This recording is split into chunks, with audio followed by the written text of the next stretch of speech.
ये शख्स जिसकी आप तस्वीर देख रहे हैं किसी परिचय का मोहताज नहीं है। नाम एलन मस्क, नाम ही काफ़ी है। सोचिए, तकनीक के इस मास्टर ने, तकनीक के इस मास्टरमाइंड ने किस तरह से दुनिया का सबसे अमीर ही नहीं, बहुत ज़्यादा अमीर होने का खिताब अपने नाम हासिल कर लिया है। और कैसे? विज्ञान के दम पर। नमस्कार, मैं शंभू कुमार सिंह और आप देख रहे हैं नेशनल दस्तक। अमेरिका दुनिया की सबसे बड़ी अर्थव्यवस्था क्यों है? यूरोप बेहतरीन देश क्यों है? और चीन क्यों दुनिया का सबसे ताकतवर देश बनता जा रहा है? क्योंकि इसके पीछे है विज्ञान। सोचिए, आज के डेट में दुनिया में सबसे अमीर लोग जो हैं वो तेल बेचने वाले नहीं हैं, वो नमक सब्जी बेचने वाले नहीं हैं। जो विज्ञान के बिजनेस में है वही सबसे अमीर बना है। तो सबसे पहला नाम आपको बताते हैं एलन मस्क का। सोचिए, एलन मस्क विज्ञान का शानदार नमूना है। इस शख्स ने टेस्ला कार बनाया जो बैटरी से चलती है, और रोज नया रिसर्च, रोज नई तकनीक, और नतीजा आपके सामने है। दुनिया का सबसे अमीर शख्स। यही नहीं रुकता ये शख्स। आज के डेट में एलन मस्क से ज़्यादा अमीर दुनिया का कोई शख्स नहीं हो सकता, और इसके आसपास भी अब कोई नहीं फटक सकता है, क्योंकि ये शख्स विज्ञान के बिजनेस में है। एलन मस्क ने टेस्ला कार बनाई, उसके बाद ये स्पेस एक्स। आज के डेट में इसरो और नासा से ज़्यादा सैटेलाइट, चीन से ज़्यादा सैटेलाइट इस शख्स के पास है, और ये पूरी दुनिया में इंटरनेट सर्विस प्रोवाइडर है। 100 देशों में ये शख्स इंटरनेट सर्विस अभी दे रहा है, और ये भारत में भी देना चाहता है। देखते हैं, तमाम उतार चढ़ाव है, सरकार इसको मौका देती है कि नहीं।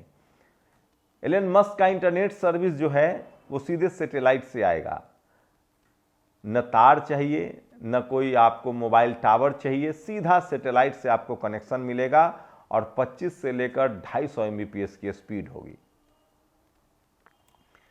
एलन मस्क स्पेस क्राफ्ट बनाने वाला शख्स है। ये मैंने पहले ही बताया था कि आधे घंटे में दिल्ली से अमेरिका पहुंचा देगा, अंतरिक्ष होते हुए। नया रास्ता जो इसके जहाज का होगा वो अंतरिक्ष होते हुए जाएगा। सोचिए, एलन मस्क वो शख्स है जो रोज विज्ञान में नए आयाम ढूंढ रहा है। वो ऐसे ऐसे रोबोट बना रहा है जो सेना का विकल्प बन जाएगा। वो ऐसे ऐसे जहाज बना रहा है जिसमें फाइटर प्लेन से भी ज़्यादा मारक क्षमता होगी, लेकिन उसमें कोई आदमी नहीं होगा, ड्रोन वाला जहाज।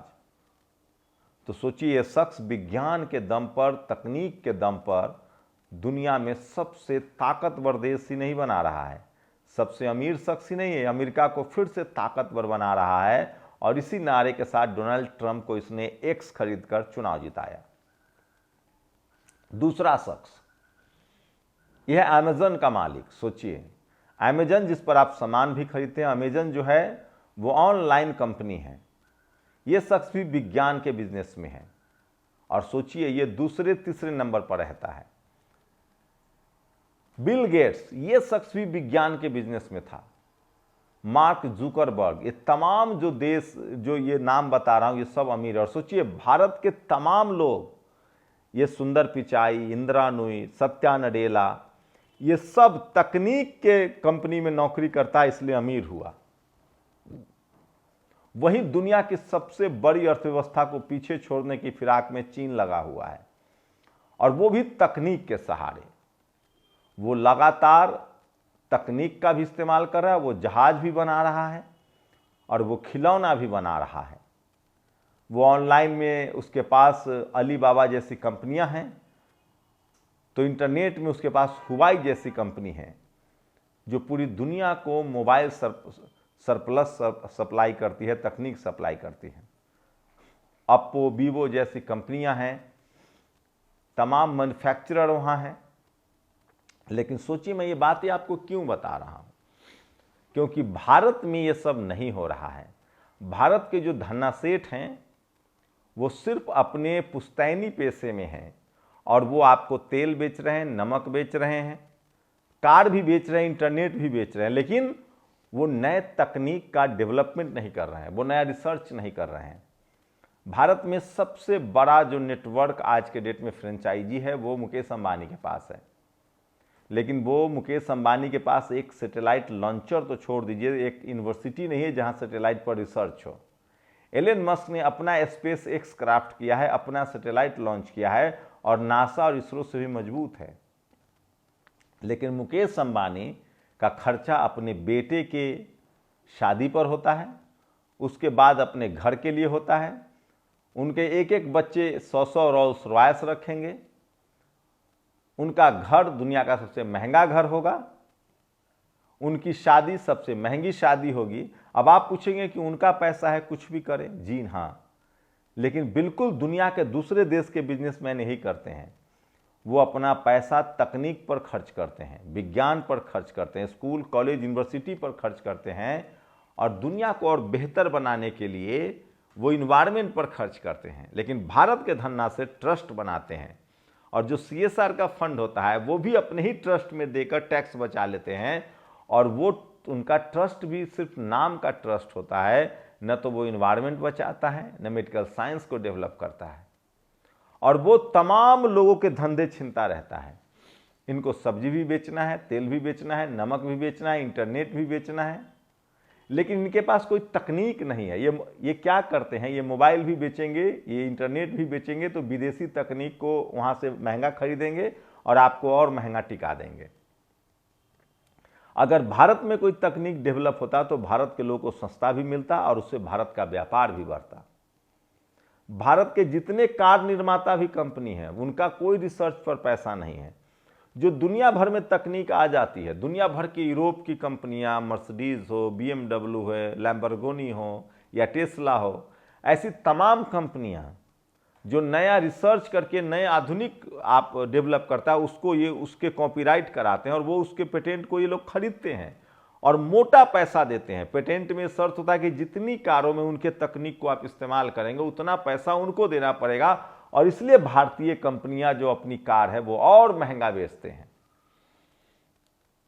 तो सोचिए ये फर्क है।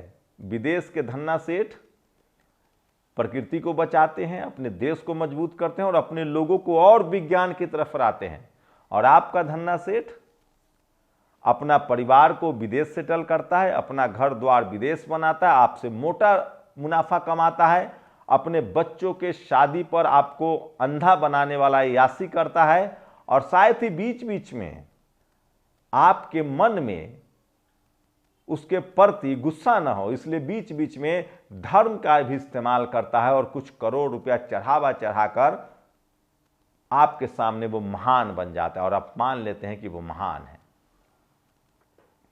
लेकिन आपको नहीं पता होता है कि वो विज्ञान को छोड़कर आपको अंधविश्वास और अंधकार में धकेल रहा है। इसीलिए भारत जो कभी विश्वगुरु था, जब बुद्धमय भारत था, जब ज्ञान विज्ञान का केंद्र था, जब सम्राट अशोक का भारत था तो परोपकार वाला भारत था, बुद्ध का भारत था तो ज्ञानवान ज्ञानशील भारत था, चंद्रगुप्त मौर्य का भारत था तो ताकतवर भारत था, सम्राट अशोक का भारत था तो महान भारत था, घनानंद का भारत था तो बिजनेस वाला मैन भारत था, सोने की चिड़िया था। लेकिन अब ये सब कुछ छिनता जा रहा है क्योंकि आपसे ज्ञान विज्ञान का केंद्र बंद किया जा रहा है। आपके देश के जो तमाम धन्ना सेठ है उनका बस एक ही काम है, दुनिया भर में जो इन्वेंशन हो रहा है, जो खोज हो रहा है, उसका पेटेंट खरीदना, मेड इन चाइना का माल उठाना और आपको महंगे दाम पर चेप देना और अपने बच्चों को विदेश सेटल कर देना। भारत का न वो पर्यावरण बचाएंगे, न वो नदी नाला बचाएंगे, न स्कूल कॉलेज बचाएंगे और न आपके लिए कोई रिसर्च इंस्टीट्यूट बनाएंगे। बस उनको भारत में सस्ता मजदूर चाहिए। जब पढ़ लिख जाएंगे, आप विज्ञान की तरफ बढ़ जाएंगे तो हर कोई जब अपना इकोनॉमी खड़ा करने लगेगा, अपना बिजनेस खड़ा करने लगेगा तो उनको कौन देगा। दुनिया भर की कंपनियां इतना फायदा नहीं कमाती है जितना भारत की कंपनियां कमाती हैं। दुनिया भर की कंपनियों को टैक्स भी ज़्यादा देना होता है, अपने स्टाफ को भी ज़्यादा पैसा देना होता है और भारत के धन्ना सेठ सिर्फ आपको ठग रहे हैं, आपकी गरीबी में आपको धकेल रहे हैं। वो महंगा सामान भी बेच रहे हैं, नकली सामान भी बेच रहे हैं और उस पैसे के समाज के प्रति उनकी कोई जिम्मेदारी नहीं। और ज्ञान विज्ञान तो छोड़ दीजिए। क्या आप मेरे इस विश्लेषण से सहमत हैं, असहमत हैं? आखिर भारत में कोई बिल गेट्स, कोई मार्क जुकरबर्ग और कोई एलन मस्क क्यों नहीं पैदा होता, लेकिन इस देश के मनुवादी जातिवादी भी तपाक से बोल देंगे कि आरक्षण की वजह से, जबकि इनको पता ही नहीं है कि अमेरिका में भी रिजर्वेशन है और इसलिए ब्लैक कम्युनिटी के लोग भी वहाँ विज्ञान पढ़ते हैं। भारत में वही संस्थाएं बेहतर कर रही है जहाँ रिजर्वेशन है, चाहे वो आरबीआई हो, एसबीआई हो, चाहे भारत की सरकारी मेडिकल कॉलेज हो। और इसीलिए सरकारी कॉलेजों को, अस्पतालों को खत्म किया जा रहा है। मैं फिर कह रहा हूँ, भारत के जिस दिन हर नागरिक को बराबर का मौका मिलेगा तभी भारत महान, फिर से महान बनेगा। और चीन और जापान और अमेरिका से हम आगे होंगे जब तक विज्ञान को नहीं अपनाएंगे। तो भारतीय धन्ना सेठ और एलन मस्क में यही अंतर है। क्या आप मेरी बात से सहमत है? असहमत है? अपनी प्रतिक्रिया जरूर दीजिए। शुक्रिया। नेशनल दस्तक की आपसे गुजारिश है कि अगर इसको बचाना चाहते हैं तो नेशनल दस्तक को सब्सक्राइब करने के लिए रेड कलर के सब्सक्राइब बटन को दबाएं, फिर बेल आइकन की घंटी दबाएं। नेशनल दस्तक को बचाने के लिए बहुत जरूरी है कि हर खबर को शेयर करें, लाइक करें, कमेंट जरूर करें।